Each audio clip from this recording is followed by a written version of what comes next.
À table, le sommet historique des chefs d'État nord- et sud-coréens vendredi a suscité à Séoul un nouvel engouement pour le Pyongyang Naengmyeon, une spécialité nord-coréenne, qui a figuré à leur menu, à la demande de Kim Jong-un, 2018 à 0429 t 6h58 000Z, la rédaction de LCI de Pukal Kahers, des milliers de photos fluorescentes sur les réseaux sociaux avec les hashtags.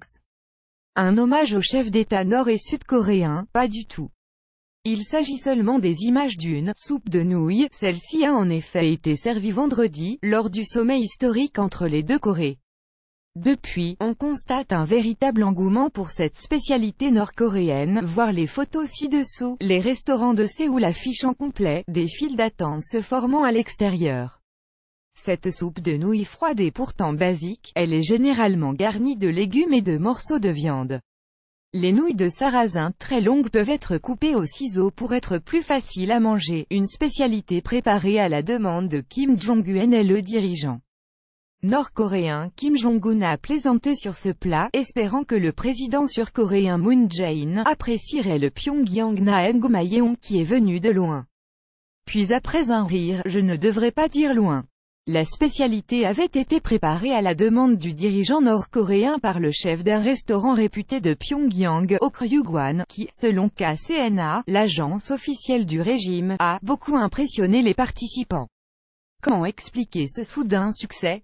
Au Noodle Bar de Séoul Nampomi-Eonox, un client a expliqué à l'AFP que ce plat lui fait se sentir plus proche des Coréens vivant de l'autre côté de la frontière, qui a partagé le pays en 1953 après 3 ans de guerre. Vivre en paix et de se reconnaître mutuellement. Park Jae-chun, un adepte du Pyongyang Naengmyeon. Je suis venu dans ce restaurant exprès pour manger du Pyongyang Naengmyeon. Ce restaurant existe depuis un bon moment et est bon, explique un client, Park Jae-chun. Réconciliation culinaire ne veut toutefois pas dire unification à ses yeux. Personnellement je pense que les Corées du Nord et du Sud doivent coexister, plutôt que se réunifier, à condition de vivre en paix et de se reconnaître mutuellement. La rédaction de LCI mis à jour, créée